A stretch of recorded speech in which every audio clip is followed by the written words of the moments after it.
Good morning student, मैं आपकी रेखा ma'am. आज अर्थशास्त्र में पाठ 3 निर्धनता एक चुनौती का भाग 3 अर्थात लास्ट पार्ट पढ़ाऊंगी। इससे पहले वाली वीडियो में हमने आपको असुरक्षित समूह, अंतर्राज्यीय असमानताएं, वैश्विक निर्धनता, निर्धनता के कारण, निर्धनता रेखा का आकलन आदि के विषय में पढ़ाया था।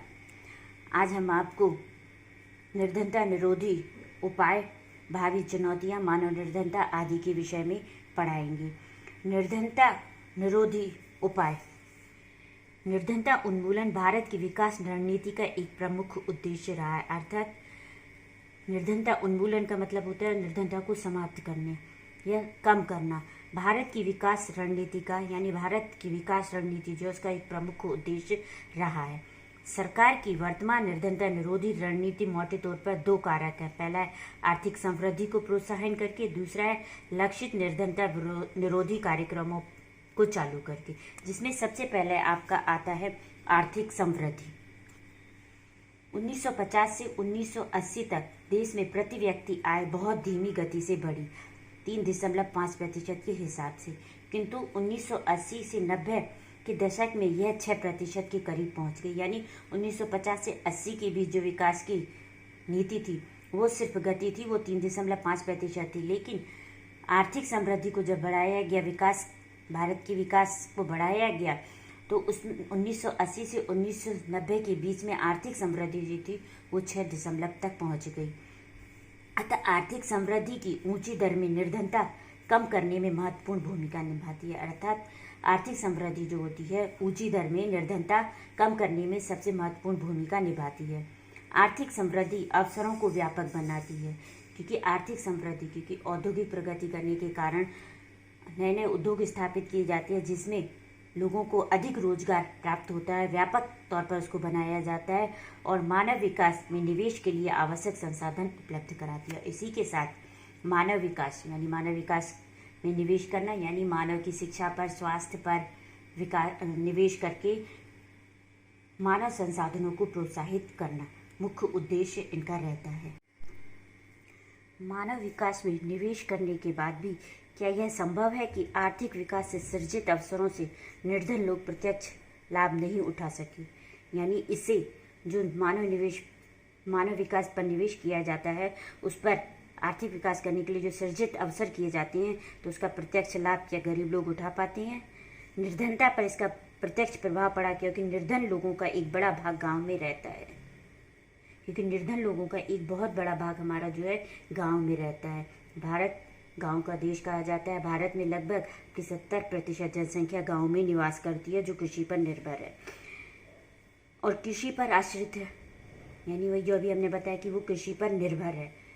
तो पूरा लाभ जो इसका है औद्योगिक श्रेणी को तो प्राप्त हुआ, लेकिन गांव में किसानों को इसका पूरा लाभ प्राप्त नहीं हुआ, जिसके लिए सरकार ने दूसरा लक्षित निर्धनता निरोधी कार्यक्रमों को चालू किया। इसके अंतर्गत विभिन्न कार्यक्रमों को चालू किया गया, जिसमें सबसे पहला आपका आता है महात्मा गांधी राष्ट्रीय ग्रामीण रोजगार अधिनियम, जो 2005 में लागू किया गया था, जिसे आप मनरेगा भी कहते हैं। इसके मुख्य उद्देश्य थे ग्रामीण क्षेत्रों में आजीविका सुरक्षित करना, यानी मानव आर्थिक समृद्धि से जो ग्रामीण क्षेत्रों को लाभ नहीं मिल पा रहा था, इन कार्यक्रमों के द्वारा ग्रामीण क्षेत्रों में आजीविका को सुरक्षित करना था। साल में कम से कम 100 दिनों की रोजगार गारंटी, यानी 365 दिन में उन लोगों को कम से कम 100 दिन जो है रोजगार की गारंटी हर हालत में उन्हें दी गई कि उन्हें 100 दिन हर हालत में रोजगार प्राप्त होगा। तीसरा, 1/3 रोजगार महिलाओं के लिए सुरक्षित किया गया, उसमें से इनके लिए निश्चित किया गया, उनमें से 1/3 रोजगार जो था वो महिलाओं के लिए सुरक्षित किया गया। चौथा था आवेदक को 15 दिन के अंदर अगर रोजगार नहीं उपलब्ध कराया जाता है तो वे बेरोजगारी भत्ते का हकदार होगा। यानी आवेदन करने के बाद 15 दिन के अंदर अगर उस व्यक्ति को रोजगार प्राप्त नहीं हो पाता है तो उसे बेरोजगारी भत्ता, सरकार जो है बेरोजगारी भत्ता प्रदान करेगी। पांचवा, न्यूनतम मजदूरी अधिनियम के अंतर्गत मजदूरी का प्रावधान, यानी जो सरकार न्यूनतम मजदूरी अधिनियम चालू किया है, उस न्यूनतम मजदूरी के अंतर्गत ही उनको मजदूरी का जो है प्रावधान दिया गया था। इस स्कीम के अंतर्गत 4.78 करोड़ परिवारों को 220 करोड़ व्यक्ति रोजगार उपलब्ध कराया गया। यानी इसके अंतर्गत जो है, इस स्कीम के अंतर्गत 4.78 करोड़ परिवार को 220 करोड़ व्यक्ति रोजगार उपलब्ध कराया गया है। इसी के अंतर्गत आपका दूसरा आता है प्रधानमंत्री रोजगार योजना। ये योजना 1993 में प्रारंभ की गई थी। इसका मुख्य उद्देश्य था लघु व्यवसाय तथा उद्योग स्थापित करने में सहायता। हमने इससे पहले भी आप लोगों को बता चुके थे कि उद्योग 3 प्रकार के होते हैं, कुटीर उद्योग, लघु उद्योग और भारी उद्योग। तो प्रधानमंत्री रोजगार योजना का मुख्य उद्देश्य जो था वो लघु उद्योगों को, लघु व्यवसायियों को प्रोत्साहित करना था, उनको आगे बढ़ाना था। इसका मुख्य उद्देश्य ग्रामीण और छोटे शहरों में शिक्षित रोजगार युवाओं के लिए स्वरोजगार अवसर सृजन करना। यानी इस प्रधानमंत्री रोजगार योजना का जो मुख्य उद्देश्य था वो ग्रामीण और छोटे शहरों में शिक्षित जो बेरोजगार व्यक्ति हैं उनको स्वरोजगार सृजन करवाना। यानी उन्हें अपने लिए रोजगार करने के लिए छोटे व्यवसाय, छोटे उद्योग, शॉप वगैरह खुलवाने के लिए अवसर सृजन कराना था।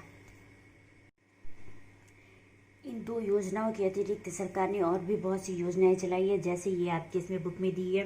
राष्ट्रीय रोजगार गारंटी कोष, राष्ट्रीय काम के बदले अनाज, ग्रामीण रोजगार सृजन, स्वर्ण जयंती ग्राम स्वराज योजना जिसको 1999 में प्रारंभ किया गया था, अन्योदय अन्न योजना इत्यादि योजनाएं सरकार ने चलाई हैं। लेकिन आपकी इसमें मुख्य 2 हैं, महात्मा गांधी राष्ट्रीय ग्रामीण स्वरोजगार अधिनियम जिसे आप मनरेगा कहते हैं, 2005 से चालू हुई थी, और प्रधानमंत्री रोजगार योजना जो 1993 से लागू हुआ था। अब आता है आपकी भावी चुनौती। भारत में निर्धनता में निश्चित रूप से गिरावट आई है। यानी हमने पहले भी ऊपर बताया था कि 1950 और 80 से लेकर 1980-90 के बीच में काफ़ी अंतर आया है। सरकार ने विकास किया है, भारत ने विकास किया है, तो भारत में निर्धनता में निश्चित रूप से गिरावट आई है। लेकिन प्रगति में बावजूद निर्धनता उन्मूलन भारत की एक सबसे बड़ी चुनौती रही है। यानी निश्चित रूप से इसमें गिरावट तो आई है, लेकिन फिर भी हमें और प्रगति करने हैं, और प्रगति करने के बावजूद भी निर्धनता उन्मूलन भारत की एक सबसे बाध्य चुनौती रही है। यानी ये एक हमेशा चुनौती रही है भारत सरकार के सामने कि निर्धनता उन्मूलन कैसे किया जाए या निर्धनता को किस तरह कम किया जाए। इस प्रकार आपने इस अध्याय में आपने निर्धनता के अनेक आयाम देखे। सामान्य इसे निर्धनता रेखा को अवधारणा द्वारा मापा जाता है। इस अवधारणा के द्वारा हमने निर्धनता में मुख्य वैश्विक और राष्ट्रीय प्रवृत्तियों का विश्लेषण किया, परंतु हाल के वर्षों में निर्धनता का विश्लेषण सामाजिक अपवर्जन जैसी अनेक नई अवधारणाओं के द्वारा समृद्ध हो गया। इसी प्रकार चुनौतियां भी बढ़ती गई। यानी इतना सब करने के बाद भी भारत के सामने अभी भी कई चुनौतियां आ रही हैं, क्योंकि विद्वान लोग इस अवधारणा का मानव निर्धनता में विस्तार कर रहे हैं। अब आपके लिए सवाल आता है कि मानव निर्धनता क्या है, किसे कहा जाता है मानव निर्धनता। तो मानव निर्धनता की परिभाषा आती है कि एक व्यक्ति उचित शिक्षा और आशय और पौष्टिक भोजन प्राप्त करने में असमर्थ है। यानी एक व्यक्ति जो उचित शिक्षा जिसे नहीं मिल पाती है, आश्रय यानी मकान उसे नहीं मिल पाता है, रहने के लिए घर नहीं मिल पाता है, और पौष्टिक भोजन उसे नहीं प्राप्त हो पाता है, या फिर यदि कोई बच्चा बाल श्रम के लिए मजबूर होता है। यानी आपने देखा होगा कि बहुत से निर्धन परिवार के लोग होते हैं, अपने बच्चों को चाय की शॉप पे या खेतों पे मजदूरी करने के लिए भेज देती हैं, तो वो बाल मजदूरी कहलाई जाती है। तो कोई बच्चा जो बाल मजदूरी करने के लिए मजबूर किया जा रहा है, या फिर वे सामाजिक और जातिगत भेदभाव का सामना करता है, तो वे मानव निर्धनता के अंतर्गत आती हैं। या फिर वे सामाजिक और जातिगत भेदभाव करते हैं। आपने देखा होगा जातिगत भेदभाव भारत में बहुत हो जाता है, हम ऊंची जाति के हैं, आप निम्न जाति के हैं, से दूर रहिए, तो ये जाति भेदभाव कहलाया जाता है। तो ये जाति भेदभाव का अगर वो सामना करना है तो वे मानव निर्धनता के अंतर्गत आते हैं। यानी इन सब परिस्थितियों में आने वाला व्यक्ति जो है वो मानव निर्धनता के अंतर्गत आता है। इस प्रकार आज का ये अध्याय 3 निर्धनता एक चुनौती समाप्त हुआ। बाय बच्चों।